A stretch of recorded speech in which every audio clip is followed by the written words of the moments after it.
Oh, just quickly guys, before we set off and do this range test, I just want to ask you a very small favor that is completely free and takes a second, and that is hitting that subscribe button down below.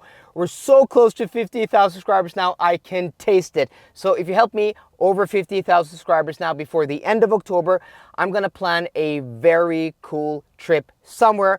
Yeah, we're gonna do a cool trip testing some awesome cars, but more on that later. But for that, I really need help hitting 50,000, so hit that button down below. Thank you very much. On with the test. The Ford Explorer is the brand's first forte into the compact electric car segment.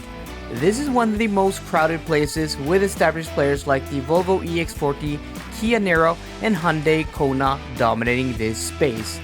But the Explorer has a little trick up its sleeve that may offset the years of experience those other brands have making small EVs. Today, we're going to find out how far this compact EV from Ford can go on a full charge of battery, and see how it compares to the competition. Will it impress or will it disappoint? Kempower offers some of the best DC fast chargers in the world with their unique, sleek, and modern load balancing charging satellites. The small satellites translates to spacious and airy charging locations. When you as a user roll up to a Kempower charging station, you don't have to think about connecting to a charger that delivers the correct speed for your car. The Kempower load balancing chargers automatically will allocate the correct power to your car, maximizing the charging speed for the whole site. When connected, Kempower chargers have a QR code you can scan, and this way you can easily monitor your charging session remotely regardless of payment method. This is just super cool. A huge thanks to my friends at Kempower in Finland for sponsoring this video. Welcome to the Volkswagen ID.4. No, that's not correct. Welcome to the Skoda Enyaq. God damn it, that's not correct either. Welcome to the Audi Q4 e-tron. No, that's not right. Volkswagen ID.3? No. Skoda Elroq? Cupra Tavascan? No. Cupra Born? Volkswagen ID.7? No. Oh, this is the brand new Ford Explorer. And the reason for the confusion is that this is also built on the MEB platform. But the big difference is all of those cars are Volkswagen Group cars or brands, and this is a Ford. So this is a joint venture between Ford and Volkswagen Group, which is very, very interesting. And this is also not a replacement for the bigger Ford Explorer, their larger SUV that came out like in 1990. This is an all new model that's called the Explorer, but it's electric, but it's not the other Explorer. Yeah, a little bit confusing, but you know, Ford, they like to reuse their nameplates. So in today's video, we're gonna find out how far this electric Explorer, the rear-wheel drive extended version, can go on a full charge of battery. So after about 20-25 minutes on the road, our average consumption is at 20.7, 20.8 kilowatt hours per 100 kilometers, which is actually quite promising because in the beginning of these tests, our consumption is always a bit high. So I'm predicting that that's gonna drop, but it is cold outside today, between 5 and 6 degrees Celsius, though we do have a little bit of sun and dry roads, which is very good. And we also have a push in the northward direction, the direction we are headed, of about 3 meters per second. So yes, the consumption may be decent now, but once we start heading back after we hit our turnaround point, that may actually rise. So we'll just have to see.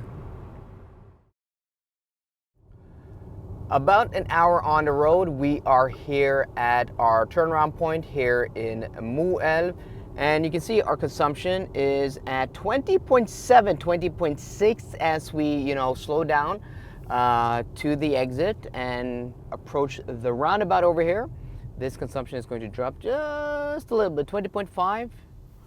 Well, that is not too bad. So according to the wind map, we do have a northward push, as I said, but once I look out of the window and I looked at the lake at the Mjøsa, just completely calm. So I think, if we're lucky, if this car has a good day and the weather gods and the EV gods are on this side of this car, we're basically gonna have that consumption on our way back. And I don't think that is too bad, because when you look at the design of this, it doesn't look very aerodynamic, and the fact that it is quite a bit shorter than, for example, the ID4 and the ENIAC, doesn't help with aerodynamics.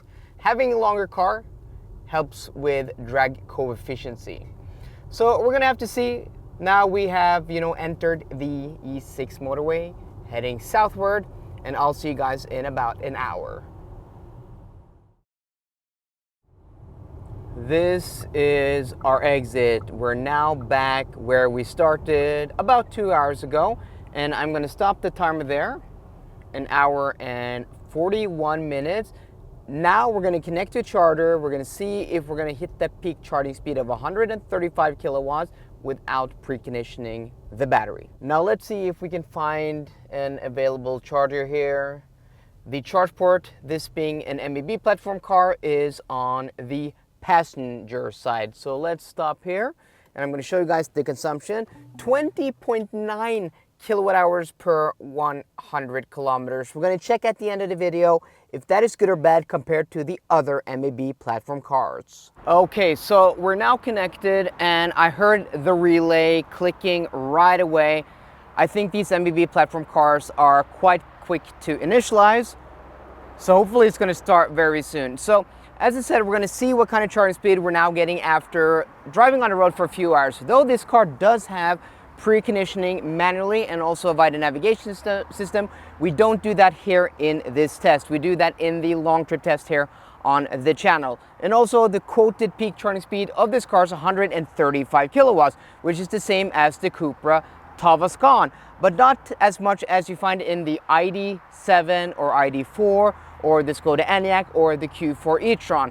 And that is very curious. So I went to the launch of the Cupra Tavascan earlier this year in Spain, and I asked the engineers, and they said, well, the reason it has a lower peak charging speed compared to those other MEB platform cars is because the battery pack is produced in China. And I think that's the same reason here. I haven't asked or had that confirmed, but that makes sense, right? So we're here with 31% stated charge. We connected at 30, and we're getting 80 kilowatts of peak charging speed.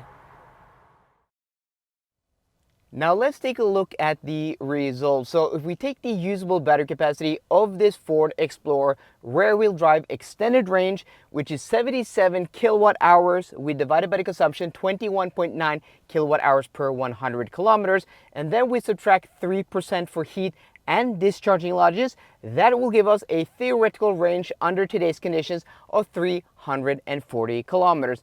And I think, considering the cold temperatures outside, considering the shape of this car, and also that it is quite short, that is actually not too bad. Is it as good as other MEB platform cars? Well, we haven't tested those cars under these conditions after those cars, got updates for software, got updates with the new rear electric motor that this has, so it's really hard to say. And also, this is a very different shape to most of those cars. This is short, it's quite square and boxy, and that is not good for efficiency. So I think even though this is the rear-wheel drive version on 19-inch wheels, I think that range under these conditions with cold temperatures actually isn't too bad. But I'm curious to know what you guys think, so let me know in the comment section down below. So I hope you enjoyed today's video. If you did, please drop me a thumbs up down below, and for more car content, as always, please subscribe. See you guys later, and goodbye.